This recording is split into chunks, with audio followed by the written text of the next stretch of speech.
जय जगन्नाथ आपण मानक बहुत बहुत स्वागत आपण निज चैनल श्रीक्षेत्र बहु को दर्शक बंधु आग को आपणकर आसुची कार्तिक मासर महान पवित्र अँला नवमी। यही अँला नवमी दिन आमे देखंतु जदि गोटे अँलार उपाय करिबा घरर एमिति गोटे जगह मुझे कहबी से जगार मात्र गोटे अँला जदि आप रखी दौरान तेबे माँ महालक्ष्मी बहुत प्रसन्न हुअन्ति। वर्ष सारा आपण घरे अन्न धन वस्त्र खाद्य कौथिर भी अभाव रहिबो नाही। सुख शांति समृद्धि सबू आपण परिवार रे विराजमान करिबो।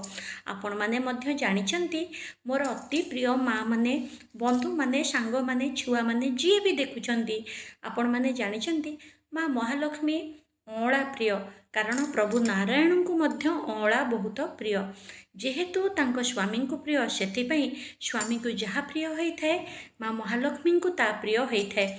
महालक्ष्मी को जेकोसी प्रिय जिनिस अर्पण करने द्वारा आम घरे वर्ष तमाम लक्ष्मी प्राप्ति होती धन प्राप्ति होती आरोग्य प्राप्ति होती सुख संपत्ति प्राप्ति होती। देखंतु सबुठु बड़ संपत्ति होची आरोग्य। मु तो कहबी कौ जगार अँला रखिले आपणकर धन धान्य घर भरपूर हो लक्ष लक्ष टंका मध्य आपणक पई सुखप्रद भाव पाई परिबे किंतु स्वास्थ्य सहित मध्य अँला बहुत परिमाण रे जोड़ा। अँला को जदि आपण एही शीतर आरंभरू सेवन करती तेबे आपणकर इम्यूनिटी सिस्टम स्ट्रॉंग हुए आपण को प्रचुर परिमाण रे विटामिन सी मिले जहाँद्वारा कि विटामिन सी मिले थंडा कफ बात ए सबू रोग आपणकर शांत होता है। सबू रोगर प्रादुर्भाव आपण को सहजरे रक्षा मिलता है। एठू आपण गोटे कथा जानीपे महालक्ष्मी सह से सबू जिनिस जोड़ा जहाँ केवल आमर उन्नति करे आम शरीरर उन्नति आम मानसिकतार उन्नति आम बौद्धिक एवं आर्थिकतार उन्नति जहाँ करे ताहा महालक्ष्मी सह बहुत परिमाण रे जोड़ा होइकी रही प्रकृत रे ताहा ही लक्ष्मी। कारण चिंता करंतु शरीर जदि कष्ट रे रहिबो रोगरे रहिबो आपण लक्ष लक्ष टंका रोजगार करी रखिथिले भी गोटे ट्रीटमेंट रे आपण दांडर भिकारी ही जिबे टंकाटे रहिबो नाही। सेथिपई स्वास्थ्य को लक्ष्मी सहित जोड़ा होइछि। आपण जीवन रे ठीक रे खाऊना ठीक रे गाधौना ठीक रे शोना अर्थात आपणकर दिनचर्या भूल कले कौन हुए जो कहती जो माने निजर दिनचर्या ठीक रे करंतिनी तांको लक्ष्मी छाड़ी जाए।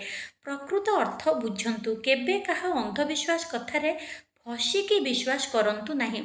आपण निजे चिंता करंतु दिनचर्या भूल हेले आपणक शरीरर सिस्टम खराब होबो। शरीरर सिस्टम खराब हेले आजिकाली जुग को चाहिला बहुत बड़ बड़ रोग व्याधि माड़ी बसिबो। रोग व्याधि माड़ी बसिले कोटी कोटी टंका दिन राति मुंड झाल तुंडरे मारी रोजगार करिथिबे से टंका नेकी आपण हॉस्पिटल रे देकी आसीबे हेला ना लक्ष्मी छाड़ी की चली गले। लक्ष्मींकर अर्थ होची एई जिनिस लक्ष्मींकर अर्थ एया तेणुक आम बुझा जरूरी लक्ष्मी छाड़ी जाती अर्थ कौन। आपणकर प्रश्न रहिबो मु तो गाधेइलिनी कि दांत घषिलिनी कि टाइम रे शोइलिनी लक्ष्मी कहीं छाड़ी चली जिबे तार कारण यही भाव में माँ लक्ष्मी छाड़ी जाती। सेमिति प्रत्येक जिनिस को आपण निज बुद्धि खर्च कर जोड़ी चलतु देखिए आम जीवनर भूल अटैचमेंट रे भूल चलवा स्टाइल रे भूल लाइफ स्टाइल जहाँ को कहती से जो लक्ष्मी हानि हुअन्ति। तो यहाँ तो माँ लक्ष्मींकर मुझे यहाँ रिमेडी कारण जीवनर प्रत्येक संयमता केमती रक्षा करिबा ताहा जानिले ही लक्ष्मी बुद्धिर मुख्य कारण होता है। तेबे अँला विषय रे मुझे कहबी मोर अति प्रिय दर्शक बंधु माने एबे पर्यंत जदि चैनल को सब्सक्राइब करि नाहंती प्लीज प्लीज प्लीज सब्सक्राइब करंतु पाखरे थिबा घंटी चिन्ह को प्रेस करंतु जहाँद्वारा कि जेतबेले जो वीडियो पोस्ट करी प्रथमे आपणक पाखक पहुँची पारिबो।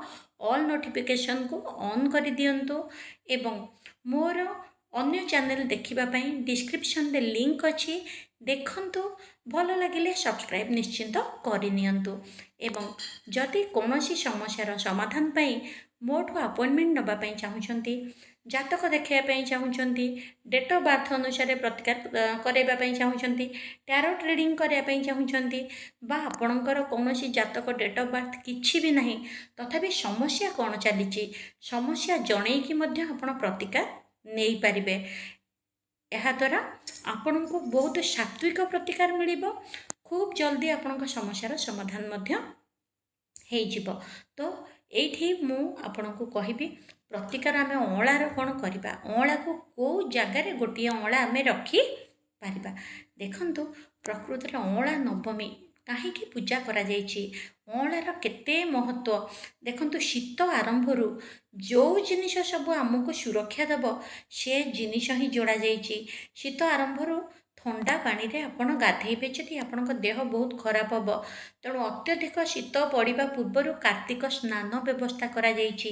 କାର୍ତ୍ତିକରେ ସ୍ନାନ କଲେ ଆପଣଙ୍କ ଦେହ ଆଗୁଆ ଶୀତ ସହିତ ଲଢ଼େଇ କରିବା ପାଇଁ ଷ୍ଟ୍ରଙ୍ଗ ହେଇଯାଇଥିବ। କାର୍ତ୍ତିକରେ ବାହାରେ ବସିକି ତୁଳସୀ ପାଖରେ ପୁରାଣ ପଢ଼ିବା ବ୍ୟବସ୍ଥା କରାଯାଇଛି। ଯଦି ଆପଣ ପୁରାଣ ବସିକି କାର୍ତ୍ତିକରେ ପଢ଼ୁଛନ୍ତି, ଆପଣଙ୍କ ଉପରେ କିଛି କିଛି କାକର ପଡ଼ିବ, କିଛି ଥଣ୍ଡା ପବନ ବାଜିବ। ସେସବୁ ପାଇବା ଦ୍ୱାରା ଆପଣଙ୍କ ଶରୀର କ'ଣ ହେବ, ମଜବୁତ ହେବ। ଆଗକୁ ଯେତେବେଳେ ଶୀତ କାକର ଥଣ୍ଡା ପବନ ଜୋରରେ ହେବ, ଶରୀର ତା ସହିତ ଅଭ୍ୟସ୍ତ ହେଇଯାଇଥିବ ସହିବା ପାଇଁକା। ଆପଣ ତୁଳସୀ ପୂଜା ବେଳେ ତୁଳସୀ ପାଇବାର ବିଧି ଅଛି। ତୁଳସୀକୁ ଜଳରେ ପକାଇକି ପାଆନ୍ତୁ ଅବା ଡାଇରେକ୍ଟ ଆପଣ ଗିଳନ୍ତୁ। ଦେଖନ୍ତୁ ସେଇଟା କେମିତି ଆପଣଙ୍କୁ କାମ ଦେବ। ତୁଳସୀ ଜଳରେ ପକାଇ ଯଦି ପିଇବେ ଆପଣଙ୍କର ଜର୍ମ ସବୁ ଦେହରୁ ମରିବ ଏବଂ ଆପଣଙ୍କର ଆଣ୍ଟିବାୟୋଟିକ୍ ଆଣ୍ଟିବଡି ପାୱାର ବଢ଼ିବ, ଯାହାଦ୍ୱାରା କି ଶୀତ ସହିତ ଲଢ଼େଇ କରିବା ପାଇଁ ତାକତ ମିଳିବ। କଫ ଶାନ୍ତ ହେବ, ବାତ ଶାନ୍ତ ହେବ, ପିତ୍ତ ଶାନ୍ତ ହେବ। ଏହା ଛଡ଼ା ତୁଳସୀକୁ ଯଦି ଦାନ୍ତ ନ ଲଗେଇକି ଡାଇରେକ୍ଟ ଆପଣ ଢୋକିବେ, ଯେମିତି କୁହାଯାଇଛି, ପ୍ରାୟ ଜଣ କୁହନ୍ତି ତୁଳସୀକୁ ଦାନ୍ତ ଲଗେଇ ଖାଇଲେ ପାପ ଲାଗେ। ତା'ର କାରଣ କ'ଣ ଶୁଣନ୍ତୁ।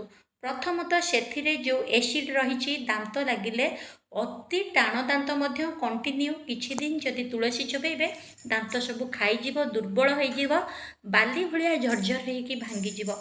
ଦ୍ୱିତୀୟ କଥା ହେଉଛି କ'ଣ, ତୁଳସୀକୁ ଯଦି ଗିଳିକି ଖାଇବେ ଆପଣଙ୍କ ତଣ୍ଟିର ଯେଉଁ ଘଣ୍ଟିକା ଦେହରେ ପତ୍ର ବାଜି ବାଜିକି ଯିବ। ଆପଣ 5ଟି, 7ଟି, 11ଟି, 21ଟି ଯେତିକି ଆପଣଙ୍କ ଶରୀରକୁ ଦେଖି ଖାଇପାରୁଛନ୍ତି, 3ଟି, ଯେତେବେଳେ ଘଣ୍ଟିକାକୁ ବାଜି ବାଜି ଯିବ, ଥଣ୍ଡାର ପବନ ହଠାତ୍ ବାଜିବା ଦ୍ୱାରା, ଥଣ୍ଡା ବଢ଼ିବା ଦ୍ୱାରା ସବୁ ଲୋକଙ୍କର ଛୋଟ ଘଣ୍ଟିକା ଅର୍ଥାତ୍ ଟନସିଲ୍ ବଢ଼ିଯାଇଥାଏ। ଟନସିଲ୍ ବଢ଼ିବା ଦ୍ୱାରା କାଶ ଏବଂ ଶ୍ୱାସ ବାହାରିଥାଏ। ତୁଳସୀ ପତ୍ର ଘଣ୍ଟିକାରେ ବାରମ୍ବାର ବାଜିକି ଗଲେ ପ୍ରତ୍ୟେକ ଦିନର ନୀତି ଯଦି ଅଭ୍ୟାସ କରିବେ ଏହି ଶୀତ ଦିନରେ, ତେଣୁ କାର୍ତ୍ତିକରୁ ଏହି ପରମ୍ପରା ଆରମ୍ଭ ହେଇଥାଏ। ଶୀତ ବଢ଼ିବା ପୂର୍ବରୁ ତୁଳସୀ ଆପଣ ଖାଇ ଚାଲିଥିବେ, ତୁଳସୀ ବାଜିକି ଘଣ୍ଟିକାରେ ଗଲେ ଆପଣଙ୍କ ଶରୀରକୁ ଘଣ୍ଟିକା ବଢ଼ିବ ନାହିଁ। ତୁଳସୀର ଔଷଧୀୟ ଘଣ୍ଟିକା ନ ବଢ଼ିଲେ ଆପଣଙ୍କର କାଶ ହେବନି କି ଶ୍ୱାସ ବାହାରିବ ନାହିଁ। ତୁଳସୀର ଔଷଧୀୟ ଗୁଣ ବାଜିକି ଘଣ୍ଟିକା ଇନଫେକ୍ସନ୍ ହେବ ନାହିଁ। ସେଥିରେ ଯେଉଁ ଛୋଟ ଛୋଟ ଜୀବାଣୁ ହୁଅନ୍ତି, କାଶ ସରସର ଘଡ଼ଘଡ଼ ହୁଏ, ତାହା ମଧ୍ୟ ହେବ ନାହିଁ। ଦେଖନ୍ତୁ କେତେ ସୁନ୍ଦର ଉପାୟ। ମୁଁ ଅଁଳାରୁ ଆରମ୍ଭ କରି ଆପଣଙ୍କୁ ଆକ୍ଚୁଆଲି ବହୁତ ରିମେଡ଼ି କହିସାରିଛି। ରିମେଡ଼ି ହିଁ ଏଇଆ, ଏଇଗୁଡ଼ା ହିଁ ପ୍ରତିକାର, ଏଇଗୁଡ଼ା ହିଁ ଜୀବନରେ ଲଗାନ୍ତୁ ମା' ମାନେ। ଅଁଳା ଆପଣ ଆଣନ୍ତୁ, ମହାଲକ୍ଷ୍ମୀ ନାରାୟଣଙ୍କର ବହୁତ ପ୍ରିୟ, ମା ତୁଳସୀ ଦେବୀଙ୍କର ବହୁତ ପ୍ରିୟ। ଅଁଳା ଗୋଟିଏ, ପ୍ରଥମେ ଆପଣଙ୍କର କେଉଁଠି ରହିଛନ୍ତି ଲକ୍ଷ୍ମୀ? ଘରର ରୋଷେଇ ଘରେ ଅର୍ଥାତ୍ ଅନ୍ନପୂର୍ଣ୍ଣା ରହିଛନ୍ତି। ଡାଇରେକ୍ଟ ଲକ୍ଷ୍ମୀ ସେଇଠି ଅଛନ୍ତି। ଆପଣ ରୋଷେଇ ଘରେ ଗୋଟେ ଆପଣ କାର୍ତ୍ତିକ ମାସରେ ପୂଜା କରୁଛନ୍ତି, ଅର୍ଚ୍ଚନା କରୁଛନ୍ତି, କ୍ଷୀରି ଖେଚୁଡ଼ି ଭୋଗ କରୁଛନ୍ତି, ଅଁଳାଟିଏ ପ୍ରସାଦ ରୂପେ ଲଗାନ୍ତୁ। ଦ୍ୱିତୀୟ ଅଁଳାଟି କେଉଁଠି ଲଗେଇବେ? ଠାକୁରଙ୍କ ଘରେ ଆପଣ ଶିବ ପରିବାର ପାଇଁ ଗୋଟେ, ନାରାୟଣ ପରିବାର ପାଇଁ ଗୋଟେ, 2ଟି ଅଁଳା ଆପଣ ଭୋଗ କରନ୍ତୁ। ସମସ୍ତଙ୍କୁ ଅଁଳା ପ୍ରିୟ, ଶିବ ପରିବାରକୁ ପ୍ରିୟ, ନାରାୟଣ ପରିବାରକୁ ବି ପ୍ରିୟ। ତେଣୁ 2ଟି ଅଁଳା ସେଠି ଆପଣ ପ୍ରସାଦ ରୂପେ ଲଗାନ୍ତୁ ଅଁଳା ନବମୀ ଦିନ। ବାକି ତ ଯଦି ଯେତିକି ଦିନ ମାସ ସାରା ଆପଣ ପାଇକି କରୁଛନ୍ତି ଭଲ କଥା। ଯାହାକୁ ପ୍ରସାଦ ଲଗାଇବେ ତାକୁ ନିଜେ ମଧ୍ୟ ଗ୍ରହଣ କରନ୍ତୁ, ପିଲାମାନଙ୍କୁ ମଧ୍ୟ ଦିଅନ୍ତୁ। ତା ଛଡ଼ା ଆଉ ଗୋଟିଏ ଅଁଳା ଆପଣ ନିଶ୍ଚିନ୍ତ ଭାବରେ ଆପଣଙ୍କର ଯେଉଁ ଦୀପ ଜାଳୁଛନ୍ତି, ମାନେ ଅଖଣ୍ଡ ଜାଳନ୍ତୁ ବା ପ୍ଲେନ୍ ଦୀପ ଜାଳୁଛନ୍ତି, ଅଁଳା को काटिकी छोट छोट पीस करिकी बेसी पकईदेवेनि जमती चढ़ होइकी घीओ जलिबनी ठीक से। अँला को काटिकी छोट छोट पीस करिकी 2 खंड पीस हो 5 खंड पीस हो जमिति दीपरे एडजस्ट हो पार 2 खंड पीस पकईकी अखंडरे जलांतु बा प्लेन दीपरे जलांतु सेटा अँलार दीप नारायण लक्ष्मी को बहुत प्रिय। कारण देखो प्रथम हूँ घी सहित अँला जदि मिसिकी आपण जालिबे तेबे माँ महालक्ष्मी निजे टाणी होइके आसती धन कुबेर निजे टाणी होइके आसती। जोठी महालक्ष्मी आसती सेठी नारायण आसती जोठी नारायण आसती सेठी महालक्ष्मी आसती। उभयंकर अँला प्रिय तेणु यही भाव में आप दीप प्रस्तुत करेंगे। तृतीय आपड़ कौटी रखिए माँ बृंदावती पाखरे जो प्रसाद लगेबे अँलाटीए आपण से देकी पानी छड़ेबे।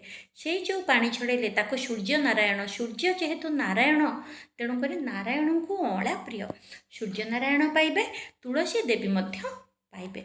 तो यही हिसाब से आपण चिंता करंतु माने बहुत सुंदर। आउ सेही दिन जदि पितृपुरुषों को आपण बारीपटे दबाक चाहूँगी कौनसी मिठा सहित बा कौनसी जदि रांधुचंती खीरी खेचुड़ी जहाँ कदली पत्र रे नियंतु धूपटीए सांगरे नियंतु दक्षिण दिग को मुह करिकी पितृपुरुषों नाँ रे पानी छड़ातु एवं गोटे अँला से पत्र देकी पानी छड़ातु। पितृ मानक मध्य श्राद्ध प्राप्ति हम श्रद्धा प्राप्ति हम ऐश्वर्य भोग हम सुख समृद्धि प्राप्ति हम लक्ष्मी नारायण वैकुंठ प्राप्ति हम सबु प्रकार आशीर्वाद आपन को मिलिबो। एबे जानिले कार्तिक महात्मा तुलसी महात्मा एवं अँलार मध्य महात्मा। चैनल को सब्सक्राइब करंतु लाइक करंतु शेयर करंतु देखा नेक्स्ट वीडियो रे सबुबले हसुथांतु। जय जगन्नाथ।